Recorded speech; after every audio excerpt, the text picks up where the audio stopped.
El capítulo 7 de Daniel es el capítulo al cual muchos lo han llamado una puerta. Una puerta donde se puede mirar el futuro, porque a partir de este capítulo, Daniel empieza a hablarnos a través de símbolos.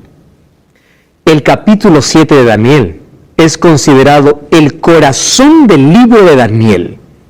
¿Por qué el corazón? Porque aquí, más ahora, Dios le va a revelar el futuro. Y para tener certeza de que no es un hombre quien interpreta, ¿saben quién va a interpretar la profecía? Un ángel. ¿Qué seguridad que nos da la Biblia? Para que nadie piense, Daniel, quién sabe si soñó, Daniel a su gusto lo interpretó. No, cuando él recibe la visión, ni él entiende. Y hay cosas que él nunca entendió. Y en el cielo recién comprenderá todas las visiones que él escribió en su totalidad. Hay cosas que recibió, lo escribió, parcialmente lo entendió, y hay cosas que quedaron inconclusas para él. Pero ahora nosotros lo entendemos. ¿Por qué? Porque la historia es una aliada de la Biblia. Miren, la historia confirma la Biblia. Cuando alguien quiere negar la Biblia, dile, a ver, atrévete a negar la historia. Nadie puede negar la historia. La historia está escrita, está hecha. Pero si tú revisas la historia ya estaba profetizado a través de la Biblia. Entonces, los acontecimientos que sucedieron estaban en la Biblia. Está en la Biblia hoy. Ahora, nosotros tenemos que ver de qué se trata. Por eso que Daniel capítulo 7 es más o menos una puerta entreabierta que deja el lado histórico, el lado literal, para que a partir de hoy empecemos a descifrar o a comprender la parte profética. Y la profecía tiene una característica importante. La profecía fue escrita en símbolos. Cada símbolo tiene un equivalente. Pero ni siquiera nosotros inventamos el equivalente. La misma Biblia lo interpreta. Eso es lo lindo. Dios nunca dejó en oscuridad a su pueblo. Aquel que quiere comprender la Biblia y lee la Biblia de manera sincera, consciente y busca la ayuda del Espíritu Santo, lo va a comprender. No tiene que inventar, no tiene que escuchar a nadie. Tiene que leer la Biblia, porque la Biblia, si hay algo que no entiende, otro texto lo explica. Ahora fíjense una cosa. Vamos entonces a decir también de que el capítulo 7 es dado a Daniel casi en la parte final de su vida, para demostrar que el plan de Dios es que a medida que pasan los años, sus hijos tienen más relación, tienen más madurez espiritual. Gran parte pasó en Babilonia interpretando sueños, siendo fiel a Dios. Ahora fíjense, la recompensa de la fidelidad, ¿qué cosa es? Es que Dios le entregó un tesoro. ¿Qué cosa es ese tesoro? La profecía. Es que Dios dijo, a ver, a cualquiera voy a inspirarle, voy a darle un sueño. No, esto es el resultado de una relación íntima con Dios. Una relación de oración continua, de integridad y de fidelidad de Daniel. Ahora, las historias que proveen principios que tienen que ver con la preparación para el tiempo del fin, y la profecía es el desarrollo de los eventos que preceden en el tiempo del fin. Cuando hablamos del tiempo del fin, estamos hablando específicamente de la venida de Cristo. Es decir, la profecía es aquello que va a acontecer antes de que Cristo regrese. ¿Cuándo le fue mostrado? En el siglo VI antes de Cristo. Más de 2600 años atrás. Ahora vamos a ver cómo esto se cumple de manera exacta, porque Dios es un Dios exacto. En Daniel capítulo 2, yo les mencioné que cuando Nabucodonosor tuvo el sueño, allí colocó la plataforma para que la profecía que le mostrara a Daniel se construya en base a esa plataforma. Daniel capítulo 2 habla de la sucesión de las naciones desde el punto de vista político. El sueño es presentado a Nabucodonosor. Ahora, en Daniel capítulo 7, Dios le muestra la misma secuencia de imperios, pero no igual. A Nabucodonosor solamente le mostró ¿Qué cosa? La política de los imperios. ¿Quién conquista a quién? Eso era suficiente para Nabucodonosor. A Daniel le muestra la secuencia de los imperios, pero ahora le añade un elemento religioso que actuaría en el tiempo del fin, que eso no le mostró a Nabucodonosor. Entonces vamos a ver. En Daniel nosotros encontramos algunos bosquejos, Daniel 2, 7, 8, 9 y Daniel 11. Son capítulos, escuchen esto, son capítulos que van a repetir muchos símbolos. Yo me pregunto, ¿y por qué repite? Yo les voy a decir qué cosa es lo que amo cada vez que abro la Biblia. Admiro tanto y amo a Jesús, porque Jesús cuando quería traer una verdad, lo hacía de la manera más simple, para comprender una verdad tan profunda. Dios cuando revela su verdad, ¿sabe cómo lo hace? De menos a más. Primero te presenta de manera simple. A Nabucodonosor le dijo, mira, después de ti vendrán esto, esto, esto y esto. Se acabó el asunto. Hasta que al final vendré yo. A Daniel le presenta lo mismo, pero ahora con otros elementos. Es decir, la verdad aquí o la profecía es progresiva. Cada vez que se repita algún símbolo es porque está dando más detalles de la historia. ¿Correcto? ¿Hasta aquí todo bien? Vamos entonces a descubrir. Daniel capítulo 7 versículo 1. Dice así, el primer año de Belsasar, Daniel está retrocediendo la historia para contar cuándo recibió la visión. Si nos ubicamos en el primer año de Belsasar, podría ser el año 556. Recuerdan que él gobernaba en corregencia con su padre, que se llamaba Nabonido. Daniel tuvo un sueño y visiones de su cabeza mientras estaba en su lecho. Luego escribió el sueño y relató lo principal del asunto. Daniel dijo, miraba yo en mi visión de noche. ¿Qué cosa estaba viendo Daniel?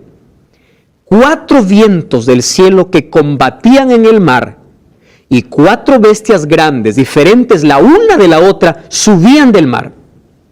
La primera era como un león y tenía alas de águila. Yo estaba mirando hasta que sus alas fueron arrancadas, fue levantada del suelo, se puso sobre sus pies y a manera de hombre se le dio corazón de hombre. Luego vi una segunda bestia semejante a un oso, la cual se alzaba de un costado más que el otro. En su boca tenía dientes, tenía 3 costillas y le dijo, levántate y devora mucha carne. Después miré y vi un leopardo, o una bestia semejante a un leopardo, con 4 alas de ave en su espalda. Esta bestia tenía 4 cabezas y le fue dado dominio. Vamos a parar ahí un poquito. No entendemos nada hasta aquí, ¿verdad? A partir de hoy no vamos a leer nada literal. Todo esto es simbólico. Primera expresión que vamos a comprender todos. Lo que ve Daniel no son animales. ¿Correcto? Dice, ¿cómo? Porque tú nunca vas a encontrar un león con alas. Solo en dibujos animados puede existir eso, ¿no? No es un animal real. Por eso Daniel dice, lo que yo vi es como un león, como un oso. Es decir, es la manera que él encontraba para describir lo que estaba viendo. ¿Por qué? Porque esto es profético. Esto solamente era un símbolo. Número 2. Si nosotros queremos abrir una puerta que está con llave, necesitamos la llave. La llave sería interpretar cada símbolo. Ahora, vamos a encontrar la llave para poder descifrar este texto. Y la llave lo tiene la misma Biblia. ¿Cómo comienza el sueño Daniel? Dice así, estaba y vi 4 vientos. Entonces tenemos que ver, ¿qué significa viento? ¿Qué significa agua? ¿Y qué significa bestia? Para poder comprender qué cosa Dios le está revelando. Y si vamos a la Biblia, encontramos lo siguiente. ¿Qué significa viento? Mira lo que dice Jeremías capítulo 4, versículo 11 hasta el versículo 13. Algunos libros más atrás, Jeremías capítulo 4, versículo 11 hasta el versículo 13. No pierdan allí Daniel capítulo 7. Jeremías 4, 11. Dice así, en aquel tiempo se dirá a este pueblo y a Jerusalén, Un viento seco de las alturas del desierto viene hacia la hija de mi pueblo, no para aventar ni para limpiar. Un viento más impetuoso que este vendrá a servirme. Ahora yo anunciaré juicios contra ellos. Subirá como las nubes y su carro como un torbellino. Más ligeros son sus caballos que las águilas. Ay de nosotros porque estamos entregados. Subirá como viento. Y después dice que vendrán en sus caballos. ¿De qué está hablando? Viento en la Biblia significa guerras y batallas.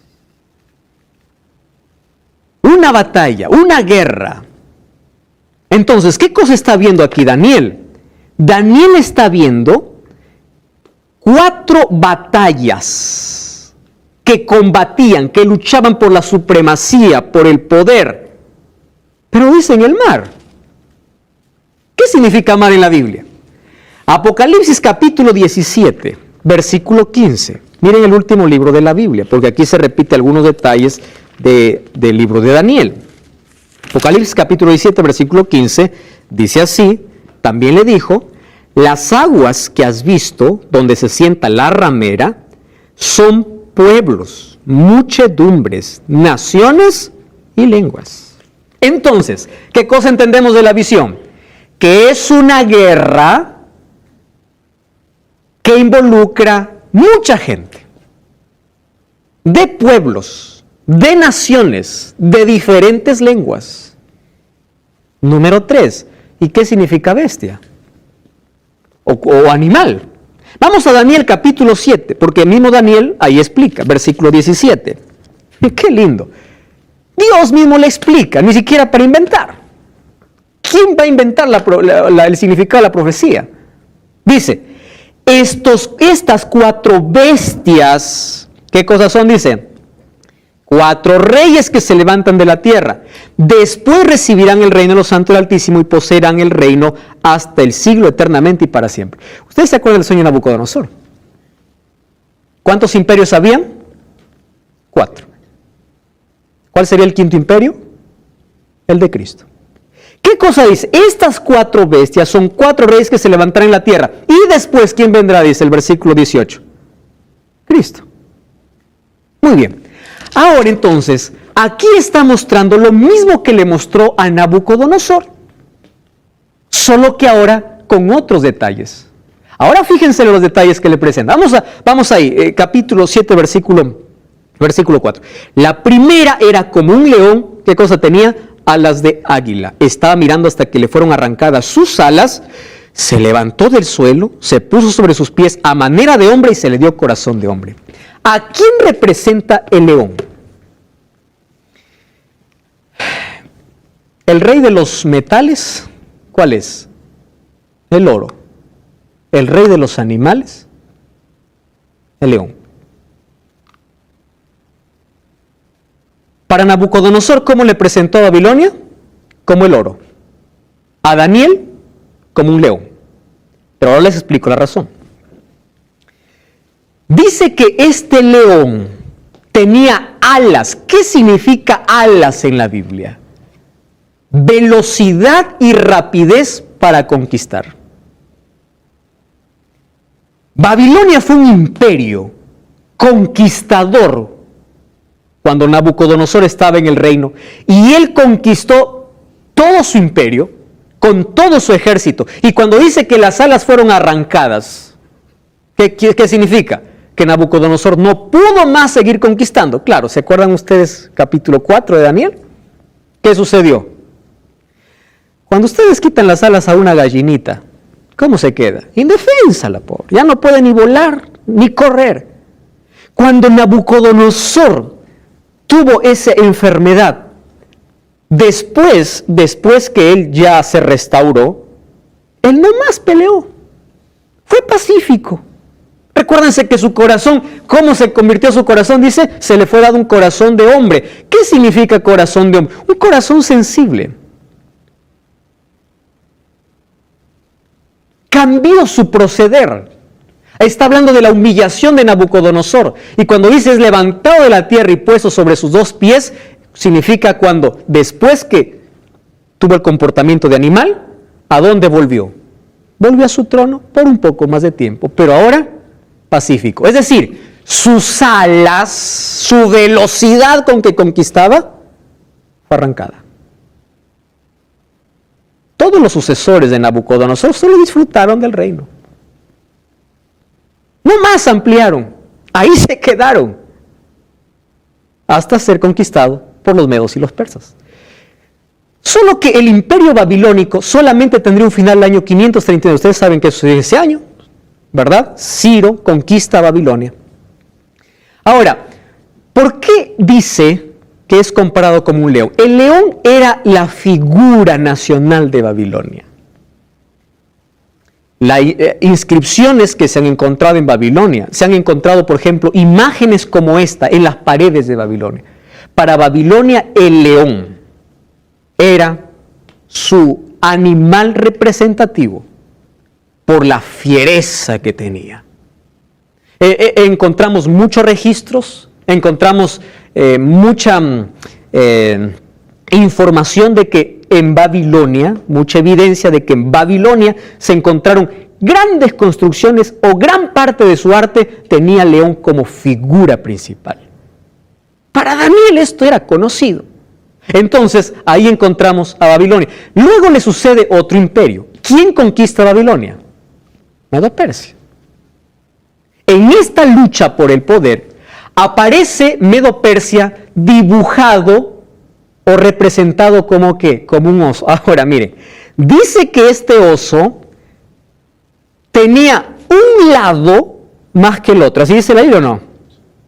Una parte sobresalía más que el otro, es decir, era un oso desequilibrado, ¿no? Andaba así, chueco. Un lado por encima del otro.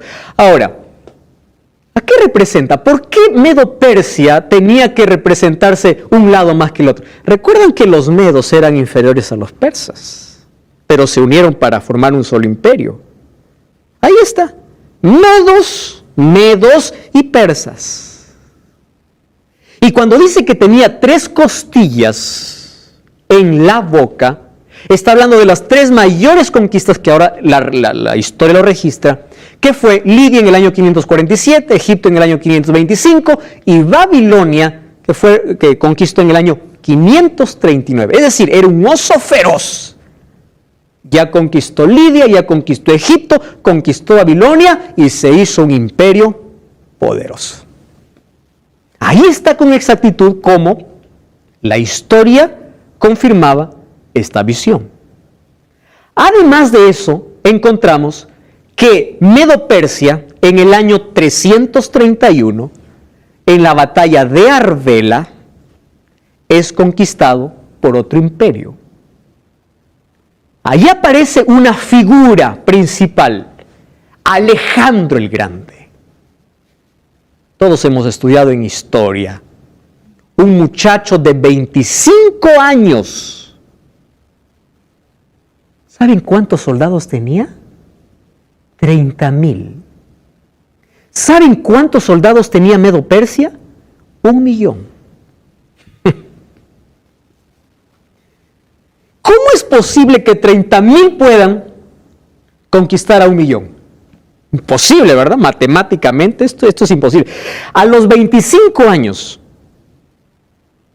Alejandro empezó a conseguir a todo su ejército, y ustedes sabían, yo revisando ahí la historia, quedé sorprendido con unos detalles. Por ejemplo, Alejandro no les prometía nada a sus soldados. Los que le seguían lo hacían por pura convicción. Es más, ni comida les daba, ustedes sabían eso. Ellos llevaban su comida o recursos para su alimento. Lo único que les prometía Alejandro, ¿saben qué cosa era? Toda la riqueza de las ciudades que conquistaba. Eso era lo único que prometía. Decía, ¿quieres venir conmigo? Está bien, no te prometo nada, ni comida. Pero si conquistamos, agarra lo que quieres. Entonces, la gente lo quería como un dios. En casi 10 años, Alejandro hace un imperio. Es el más grande conquistador. Ahora fíjense una cosa. Tiene 4 alas. ¿Qué significa alas? Velocidad. La conquista de Alejandro era impresionante. y tenía 4 cabezas. Guau, aquí sí no desequilibra, ¿verdad? ¿De qué está hablando? Resulta que cuando Alejandro murió, él no tiene un heredero que le suceda. Para tener unido al imperio griego. ¿Saben a quién pusieron? A un hermanastro de él llamado Filipo. Dice que él tuvo un hijito, Alejandro, que nació después que Alejandro murió. Qué triste, ¿verdad? Un bebito. ¿Cómo va a poner un bebé de rey? Entonces dijeron, pongamos a su hermanastro. Solo que él tenía no solo 4 generales, él tenía más de 10 generales. Y todos ellos, cuando murió Alejandro, empezaron a luchar por el territorio. A ver, ¿quién va a gobernar? No, yo soy el preferido. No, yo soy. Y todos empezaron a pelear. Ya, para ninguno, que reine el hermanastro. Solo que el hermanastro de Alejandro no podía gobernar. Y entre las luchas que tenían entre ellos, ¿saben qué sucede? En 12 años mataron a Filipo y al hijo de Alejandro, a ese bebé. Lo mataron. Entonces la disputa entre quiénes estaba, solo entre los generales. Allí sobresale un general llamado Antígono. Antígono quiere gobernar con su hijo que se llama Demetrio, eso dice la historia. Entonces él se quiere declarar rey y cuando se quiere declarar rey, los 4 generales se proclaman rey en sus provincias. Antígono, decepcionado, se suicida. Y el imperio quedó en mano de 4 reyes. ¿Quiénes fueron? Casandro, Lisímaco, Ptolomeo. Y estamos viendo cómo la historia comprueba aquellas visiones que Dios mostró ahora a Daniel. Es interesante, aquí nos quedamos, según Daniel 7:6, que quien conquistaría los medos y persas sería Grecia, ese imperio, a través de Alejandro. Solo que cuando Alejandro murió, él no tuvo sucesor. Y allí se dividió este imperio. Estaba unido, era el imperio griego, pero estaba dividido entre sí. En los próximos capítulos vamos a ver cómo esa división afectó tanto que los llevó a su derrota. Ahora, fíjense, Alejandro fue un gran líder en la historia, tanto así que algunos han comparado a Alejandro con Jesús. Claro, nunca lo vamos a comparar a un ser humano mortal, pero en cuestión de conquista y seguidores, lo compararon con Jesús. A mí me llamó mucho la atención esto por algunos detalles. Ustedes sabían que Alejandro murió a los 33 años. Joven. ¿Y saben cómo murió? Borracho. El gran conquistador de naciones no pudo conquistar su deseo. Aquel que conquistaba grandes cosas no pudo conquistarse a sí mismo. Ahora, fíjense, cuando comparan con Jesús lo hacen por lo siguiente. Los dos eran grandes líderes. Los dos mueren a los 33 años, solo que él muere para siempre y él resucita.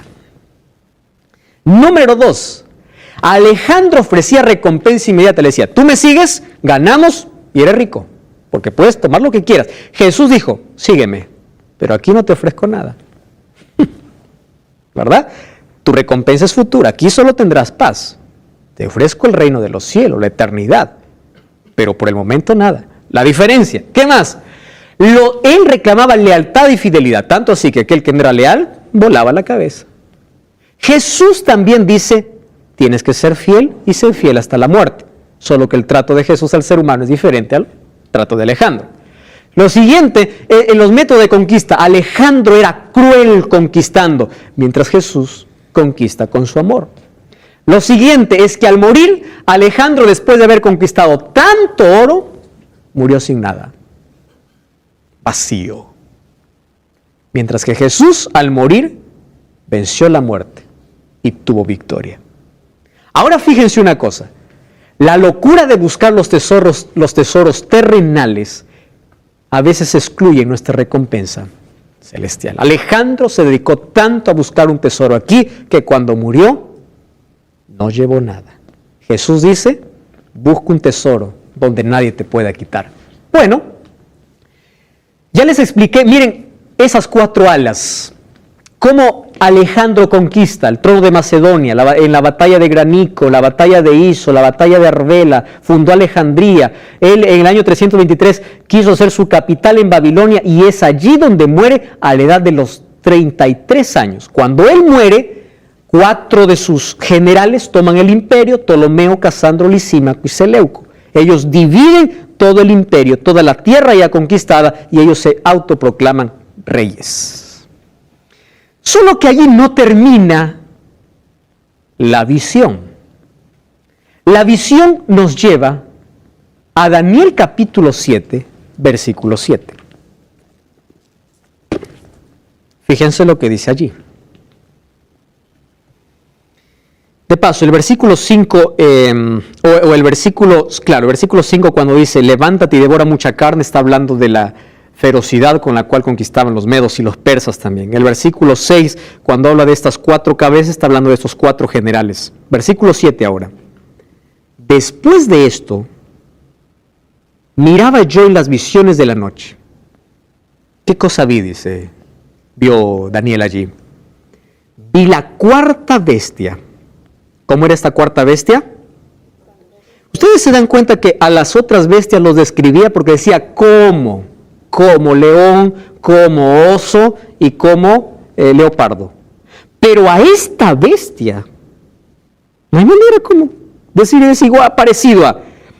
Era espantosa, terrible en gran manera, fuerte, tenía grandes dientes. Miren lo que dice. ¿De qué eran sus dientes?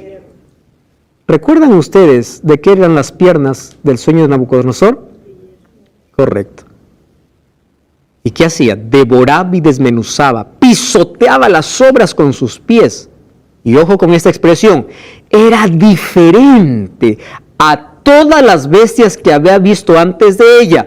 ¿Por qué era diferente? Aparte de que no había manera de compararlo, esta bestia tenía 10 cuernos. ¡Wow! ¡Qué interesante! Hasta aquí vemos periodos de conquista. Babilonia es conquistado por Medo-Persia en el año 539. Medo-Persia es conquistada por Alejandro o por el imperio griego. En la batalla de Arbela desaparecen los medos persas, aparecen los griegos. La pregunta es, ¿quién conquista a Grecia? En el año 168 se conoce como la batalla de Pydna, así es el nombre, Pydna, donde Grecia desaparece como imperio y en su lugar aparece un nuevo imperio, pero este imperio no es comparado a los anteriores en su ferocidad. ¿Quién es? Roma. En el año 168 se proclama la Roma imperial. Pasa de ser una Roma republicana a una Roma imperial. Ahora, ustedes saben la manera como describía la visión: terrible, espantosa, fuerte, devoraba, pisaba. Ahora vamos a descubrir la historia por qué dice todo esto. La batalla de Pydna en el 168, Roma domina a los griegos, fija su territorio, pero esto tiene su final, porque Roma imperial ya no existe más. Roma dejó de ser imperio ¿cuándo? En el año 476. Ahora, ¿ustedes se acuerdan del sueño de Nabucodonosor? Las piernas eran de hierro, pero el hierro no se acabó, porque el hierro también, ¿dónde estaba? En los pies. Solo que en los pies estaba mezclado ¿con qué? Con barro. Ahora, veamos los pies. ¿Cuántos dedos tenemos en los pies? 5 a 5. ¿Cuántos cuernos tiene esta bestia? 10. ¿Recuerdan que les mencioné de aquel historiador británico llamado Edward Gibbons? Que él cuenta de manera detallada cómo Roma fue conquistada en sus propias bases. Hoy vamos a un libro de historia y vemos que quienes conquistaron, Roma no tuvo una batalla, una pelea para ser conquistada. Tribus bárbaras se posesionaron, bárbaras significa extranjeras, se posesionaron dentro y destronaron. Destronaron al emperador. Solo que de Roma quedaría algo hasta el final. No se olviden eso. Ahora fíjense una cosa. Los 10 dedos de la imagen, ¿a quién representaba entonces? A las 10 tribus bárbaras. Los 10 cuernos, ¿qué representa cuerno? Poder. Rey. Igual que animal o bestia. Ahora fíjense, estos 10 cuernos, ¿a quién representaría entonces? A las 10 tribus bárbaras. Está hablando de un imperio que tiene 10 cuernos, porque esos 10 cuernos conquistarían. ¿Pero por qué no lo puso los cuernos aparte? Porque de Roma quedaría algo hasta el final. Recuerdan que el hierro se queda, pero solo se mezcla ¿con qué? Con el barro. ¿Qué cosa quedó de Roma hasta nuestros días? Eso es lo que nosotros tenemos que ver. Ahora fíjense, es una bestia terrible y espantosa. El rey Odoacro fue quien depuso a Rómulo Augusto, el último emperador romano. Allí fue su final, 476 después de Cristo. De paso, fue el imperio que más duró desde el año 168 antes hasta el 476 después de Cristo. Es decir, Cristo vino, nació y murió ¿bajo qué imperio? Romano. ¿Por qué romano? Dice que este imperio sería cruel. Porque ellos tomarían la peor venganza o la peor muerte para todos sus adversarios, que lo copiaron de los sirios. ¿Saben qué cosa era? La crucifixión. Sin piedad. Es en este imperio que Cristo.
Viene.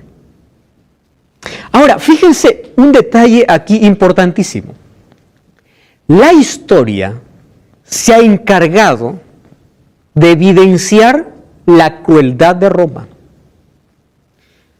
Los emperadores romanos, que también eran llamados los Césares, eso vamos a ver un poquito más adelante con detalle esta historia, ellos se creían dioses.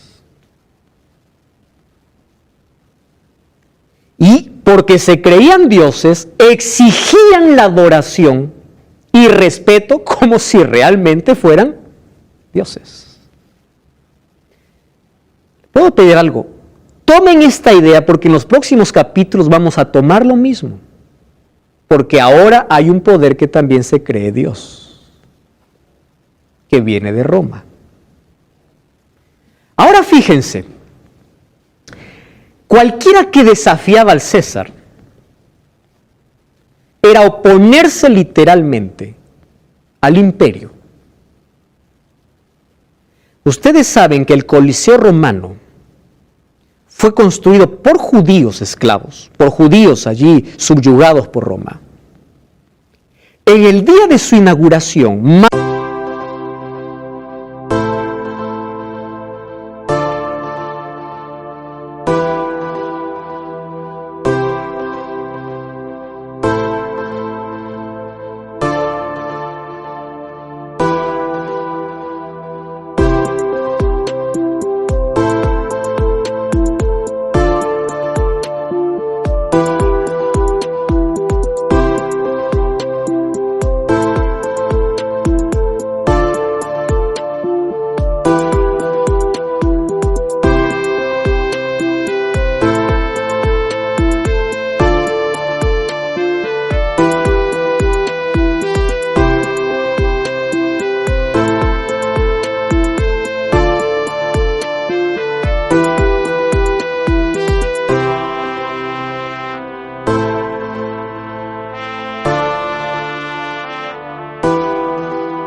de 70,000 cristianos murieron y más de 5,000 animales fueron sacrificados. Díganme si no es una bestia espantosa. Se deleitaba matando gente. Por eso dice que pisoteaba. Era fuerte, de hierro. ¿Quién podía conquistar a Roma? Por eso es que para conquistar a Roma, para hacer caer al imperio, tuvieron que entrar pacíficamente. Y cuando estaban instalados recién dividir el imperio. Ahora fíjense, cientos y miles de cristianos murieron. Nerón cierta vez prendió fuego allí en Roma y culpó a los cristianos.